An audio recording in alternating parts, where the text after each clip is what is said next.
बाबू कुंदन लाल कचहरी में काम करते थे। उनकी पत्नी थी रामेश्वरी। शादी को अभी 2-3 महीने हुए थे। वैसे ये उनकी दूसरी शादी थी। पहली पत्नी छोड़कर जा चुकी थी। बाबू कुंदन लाल कचहरी से लौटे तो देखा कि उनकी पत्नी एक सब्जी बेचने वाली कुंजड़िन से कुछ साग भाजी ले रही थी और दोनों में सब्जी के दाम को लेकर काफी देर से बहस चल रही थी। इस पर कई मिनट तक विवाद होता रहा। अब तराजू और बाट का प्रश्न छिड़ गया। खैर, आधे घंटे में वो सौदा पूरा हुआ और कुंजड़िन फिर कभी न आने की धमकी देकर विदा हो गई। कुंदन लाल खड़े खड़े ये तमाशा देखते रहे। कुंजड़िन के जाने के बाद पत्नी जी लोटे में पानी लेकर आई तो उन्होंने कहा, आज जो तुमने जरा सा साग लेने में पूरा आधा घंटा लगा दिया, इतने में तो 5,000 का सौदा हो जाता है। जरा जरा से साग के लिए इतनी ठाएं ठाएं करने से तुम्हारा सिर नहीं दुखता? रामेश्वरी कुछ लज्जित होकर बोली, पैसे मुफ्त में तो नहीं आते। ये तो ठीक है, लेकिन समय का भी कुछ मूल्य है। इतनी देर में तुमने बड़ी मुश्किल से ही एक धेले की बचत की होगी। कुंजड़िन ने भी दिल में कहा होगा कि कहाँ की गवारिन है, अब शायद भूल कर भी वह इधर न आएगी। तो फिर मुझसे ये नहीं हो सकता कि कम दाम की सब्जी के फालतू पैसे दे दूं।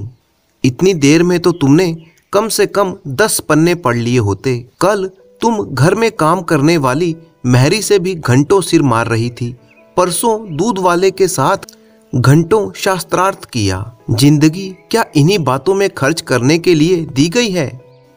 बाबू कुंदन लाल प्राय रोज ही अपनी पत्नी को उपदेश दिया करते थे। ये उनका दूसरा विवाह था। पहली पत्नी छोड़कर जा चुकी थी। अब रामेश्वरी ही घर की मालकिन थी। वह चाहती थी कि पति को प्रसन्न रखे, उनके इशारों पर चलती थी। एक बार जो बात सुन लेती गांठ बांध लेती, परंतु रोज ही कोई नई बात हो जाती और कुंदन लाल को उसे उपदेश देने का अवसर मिल जाता। एक दिन बिल्ली दूध पी गई। रामेश्वरी दूध गर्म करके लाई और स्वामी के सिराने पर रखकर पान बना रही थी कि तभी बिल्ली दूध पर झपट पड़ी। रामेश्वरी से ये सहन ना हो सका। उसने बेलन लेकर बिल्ली को इतनी जोर से मारा कि वह 2-3 लुढ़कियां खा गई।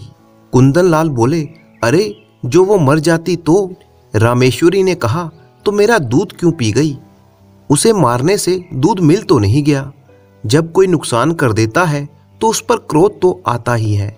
नहीं आना चाहिए। पशु के साथ आदमी भी पशु क्यों हो जाए? आदमी और पशु में कोई तो अंतर है ना। कुंदन लाल कई मिनट तक दया, विवेक और शांति की शिक्षा उसे देते रहे। यहाँ तक कि बेचारी रामेश्वरी मारे गलानी के रो पड़ी। इसी तरह से एक दिन रामेश्वरी ने एक भिक्षुक को दुत्कार दिया तो बाबू साहब ने फिर से उपदेश देना शुरू किया। बोले, तुमसे उठा नहीं जाता तो लाओ मैं दे आऊं। गरीब को यूं दुत्कारना नहीं चाहिए।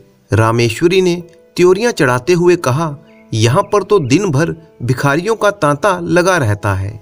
कोई कहाँ तक दौड़े? सारा देश भिखमंगों से भरा पड़ा है शायद। कुंदन लाल ने उपेक्षा के भाव से मुस्कुरा कर कहा, उसी देश में तुम भी तो बसती हो। इतने भिखमंगे कहाँ से आ जाते हैं? ये सब कोई काम क्यों नहीं करते? कोई आदमी इतना नीच नहीं होता जो काम मिलने पर भी भीख मांगे। हाँ, अपंग हो तो बात दूसरी है। अपंगों को भीख मांगने के सिवा कोई सहारा भी तो नहीं है। लाखों साधु सन्यासी, पंडे पुजारी मुफ्त का माल उड़ाते हैं। क्या इतना धर्म काफी नहीं है? इसी धर्म का प्रसाद है कि हिंदू जाति अभी तक जीवित है, नहीं तो कब तक रसातल में पहुंच चुकी होती। रोम, यूनान, ईरान, सीरिया, किसी का भी अब निशान नहीं है। यह हिंदू जाति है जो अभी तक समय के क्रूर आघातों का सामना करती चली आ रही है। परंतु साथ ही कुंदन लाल ने अपनी पत्नी को चकित नेत्रों से देखा। ऐसे विद्रोही विचार उसमें कहाँ से आ गए? देखने में तो बिल्कुल भोली थी। वो समझे कि कहीं से सुन सुना लिया होगा। कठोर होकर बोले, क्या व्यर्थ का विवाद करती हो? तुम्हें लज्जा नहीं आती? ऊपर से बकबक करती हो। रामेश्वरी ये फटकार सुनकर चुप हो गई। एक क्षण के लिए वहां खड़ी रही, फिर धीरे धीरे कमरे से चली गई। एक दिन कुंदन लाल ने अपने कई मित्रों को दावत की। रामेश्वरी सुबह से रसोई घर में घुसी तो शाम तक सिर ना उठा सकी। उसे ये बेगार बुरी मालूम हो रही थी। वह सोचने लगी कि अगर दोस्तों की दावत करनी थी तो खाना बनवाने का कोई प्रबंध क्यों नहीं किया। सारा बोझ उसी के सिर पर डाल दिया। अगर उससे एक बार पूछ लिया होता कि दावत करूं या ना करूं, तो भी होता तो वही जो अब हो रहा था। परंतु उसे बहुत ही खुशी होती और वह समझती कि ये दावत मैं कर रही हूँ। खैर, भोजन तैयार हुआ, लोगों ने भोजन किया और चले गए, मगर बाबू कुंदन लाल मुंह फुलाए बैठे हुए थे। रामेश्वरी ने कहा, तुम भी खाना खा लो, खा क्यों नहीं लेते? बाबू साहब ने आंखें फाड़ कर कहा, क्या खा लूं? ये खाना है या बैलों की सानी है? रामेश्वरी के सिर से पांव तक आग लग गई। सारा दिन चूल्हे के सामने जली, उसका ये पुरस्कार? बोली, मुझसे जैसा हो सका मैंने बनाया। जो बात अपने बस की नहीं है उसके लिए मैं क्या करती? पूड़ियाँ सब सेवर हैं होंगी, कचौड़ी में इतना नमक था कि छुआ तक नहीं, हलवा भी अच्छी तरह भुना नहीं था और शोरबा इतना पतला था जैसे चाय। होगा तो मैं क्या करूं?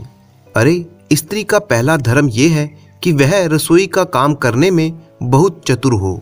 बाबू कुंदन लाल ने एक बार फिर से उपदेशों की झड़ी लगा दी। यहाँ तक कि रामेश्वरी ऊब कर चली गई। इसी तरह से 5-6 महीने गुजर गए। एक दिन कुंदन लाल के एक दूर के संबंधी उनसे मिलने आए। रामेश्वरी ने उन्हें अच्छी तरह से जलपान करवाया, मिठाई खिलवाई। मेहमान लोग फूले ना समाये और उन्होंने वहीं पर डेरा डाल दिया। एक हफ्ता गुजर गया, परंतु वे जाने का नाम ही नहीं लेते थे। आप भगत में कोई कमी होती तो शायद उन्हें कुछ चिंता होती, पर रामेश्वरी उनकी सेवा सत्कार में जी जान से लगी हुई थी। फिर भला वो मेहमान क्यों हटने लगे? एक दिन कुंदन लाल ने कहा, तुमने यह बुरा रोग पाला है। रामेश्वरी ने चौंक कर पूछा, कैसा रोग? इन मेहमानों को टहला क्यों नहीं देती? क्यों, ये मेरा क्या बिगाड़ रहे हैं? कम से कम 10 रुपए रोज की चपत लगाते हैं और अगर यही खातिरदारी रही तो शायद जीते जी टलेंगे भी नहीं। मुझसे तो ये नहीं हो सकता कि कोई 2-4 दिन के लिए आए और मैं उनके सिर हो जाऊं। जब तक उनकी इच्छा हो रहें। ऐसे मुफ्तखोरों का सत्कार करना पाप है। अगर तुमने इतना सिर ना चढ़ाया होता तो ये अब तक चले जाते, परंतु जब दिन में 3 बार भोजन और 50 बार पान मिलता है तो उन्हें क्या पागल कुत्ते ने काटा है जो वो अपने घर जाएंगे? अरे, मैं तो रोटी का चोर नहीं बन सकती। कुपात्र और सुपात्र का विचार तो कर लेना चाहिए। ऐसे आलसियों को खिलाना पिलाना वास्तव में उन्हें जहर देना है। जहर से तो केवल प्राण निकल जाते हैं, परंतु इस खातिरदारी से तो आत्मा का सर्वनाश हो जाता है। अगर ये मेहमान महीने भर यहाँ रहे तो फिर इनकी जिंदगी बेकार हो जाएगी। एक बार फिर से बाबू साहब ने तर्क का तांता बांध दिया। रामेश्वरी खिसिया कर वहां से चली गई। रामेश्वरी के मन में बार बार यह प्रश्न उठने लगा कि क्या कुंदन लाल कभी उससे संतुष्ट भी हो सकते हैं? कभी उनके उपदेशों की वर्षा बंद भी हो सकती है। कुछ दिन बाद देहात से भैंस का ताजा घी आया। इधर महीनों से बाजार का घी खाते खाते नाक में दम हो रहा था। रामेश्वरी ने उसे अच्छी तरह से खौलाया, उसमें लौंग डाली और कड़ाह से निकालकर एक मटकी में रख दिया।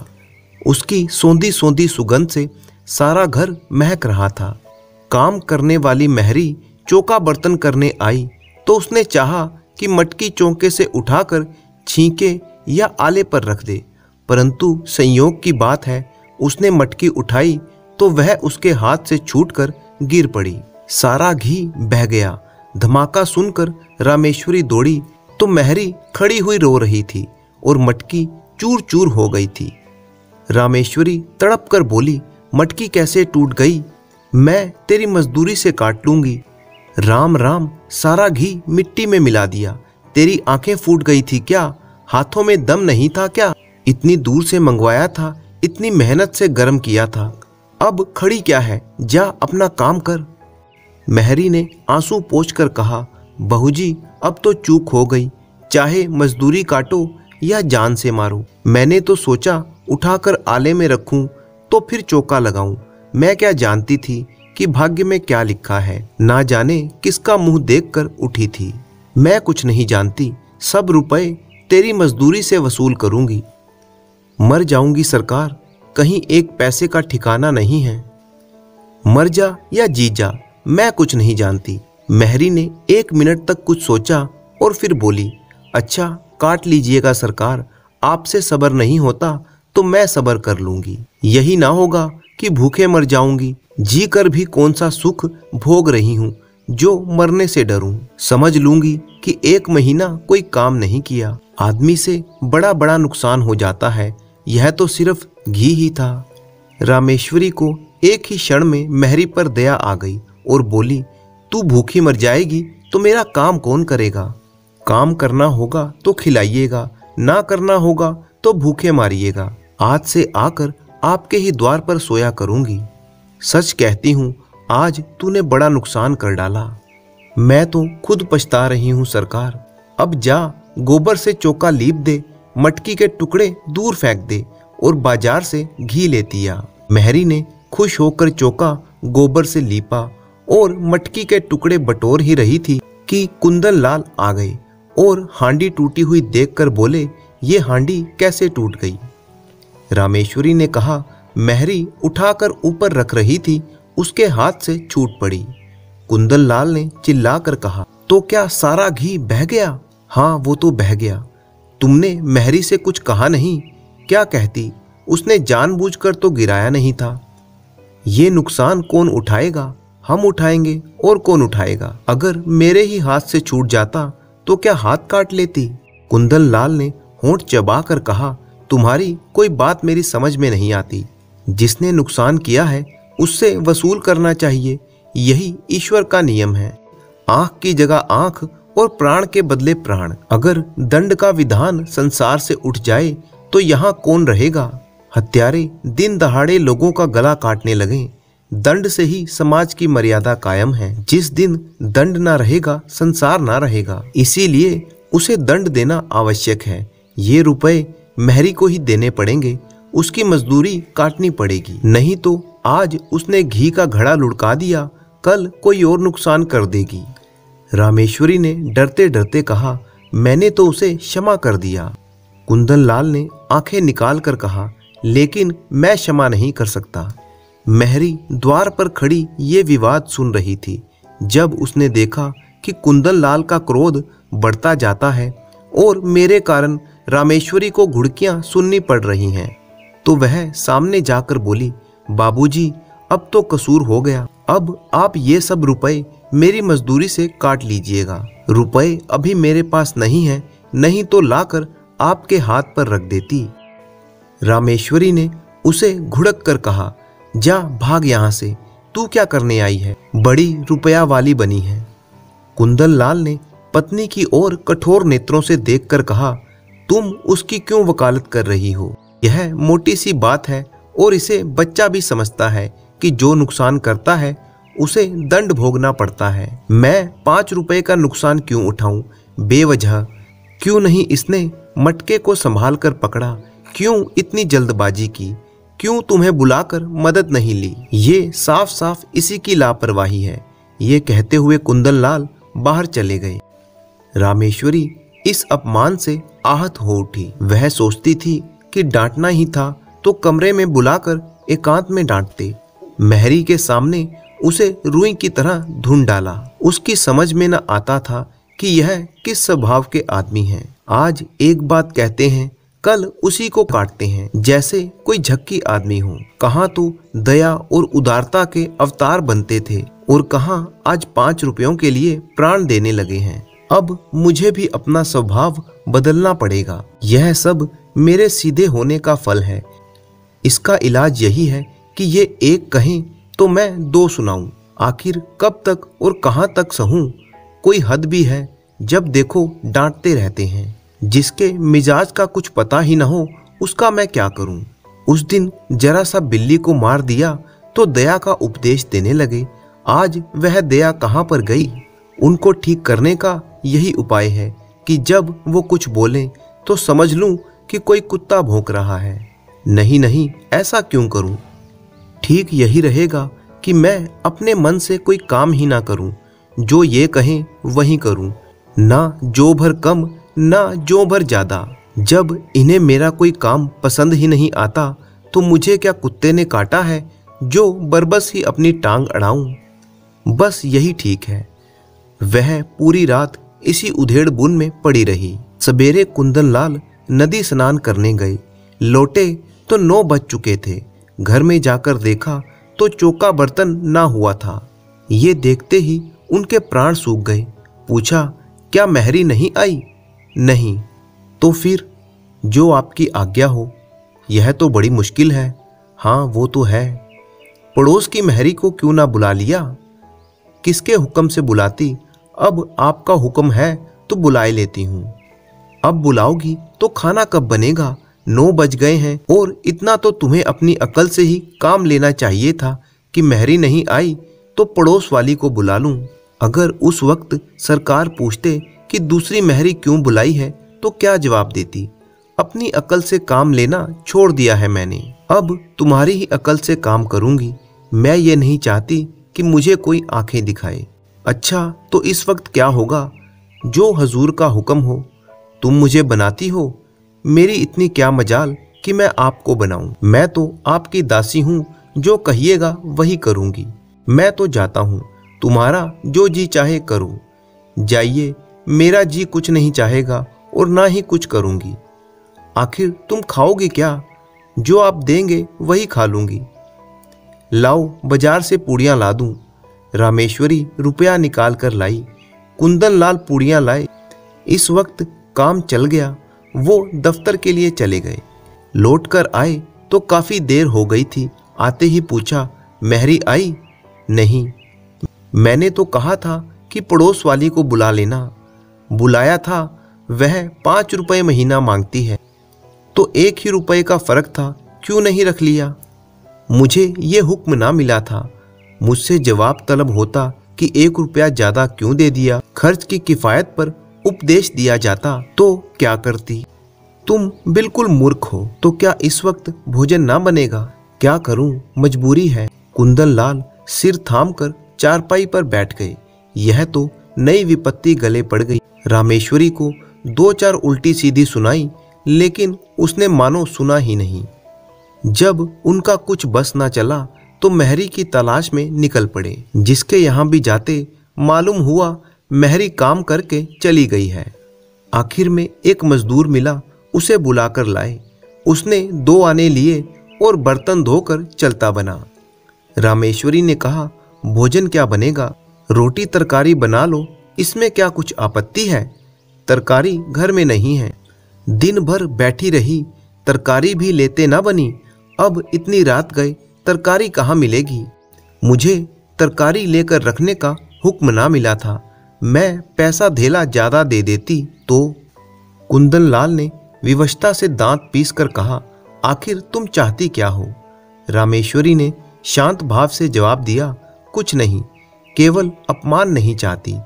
तुम्हारा अपमान कौन करता है? आप करते हैं।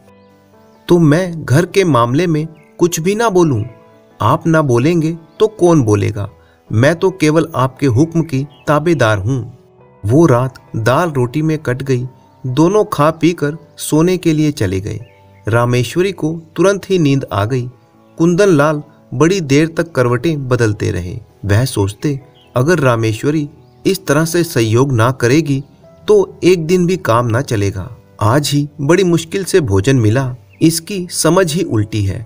मैं तो समझाता हूँ, यह समझती है कि डांट रहा हूँ। मुझसे बोले बिना रहा भी तो नहीं जाता। लेकिन अगर ज्यादा बोलने का यह नतीजा है तो फिर मेरा बोलना फिजूल है। नुकसान होता हो तो होता रहे। ये तो ना होगा कि कचहरी से आकर बाजार भागूं। महरी से रुपए वसूलने की बात इसे बुरी लगी है। सच कहूं तो वो बात सच में बेकार थी। रुपए तो मिले नहीं, उल्टे मेहरी ने काम छोड़ दिया। कुंदन लाल ने रामेश्वरी को जगाया और बोले, कितना सोती हो तुम? मजूरों को अच्छी नींद आती है, चिढ़ाओ मत। मेहरी से रुपए ना वसूल करना और उससे कहो कि काम पर आएगी। अच्छी बात है, कहलवा भेजूंगी। आज से मैं कान पकड़ता हूँ, तुम्हारे बीच ना बोलूँगा। और जो मैं घर लुटा दूँ तो लुटा दो, चाहे मिटा दो, मगर रूठो मत। अगर तुम किसी बात में मेरी सलाह पूछोगी तो ही दूंगा, वरना मुंह ना खोलूंगा। मैं अपमान नहीं सह सकती, इस भूल को क्षमा करो। सच्चे दिल से कहते हो ना? बिल्कुल सच्चे दिल से। बाबू कुंदन लाल को ये समझ में आ गया था कि गृहस्थी की गाड़ी सही चलानी है तो उन्हें अपनी रोज की टोका टाकी को बंद करना पड़ेगा, वरना दूसरी पत्नी भी पहले वाले की तरह ही छोड़ कर ना चली जाए। उस दिन के बाद से उनका व्यवहार रामेश्वरी के प्रति बिल्कुल ही बदल गया। अब वह घर के कामों में अपनी पत्नी से कुछ ना कहते थे। इस घटना के बाद से दोनों का जीवन शांति में व्यतीत होने लगा।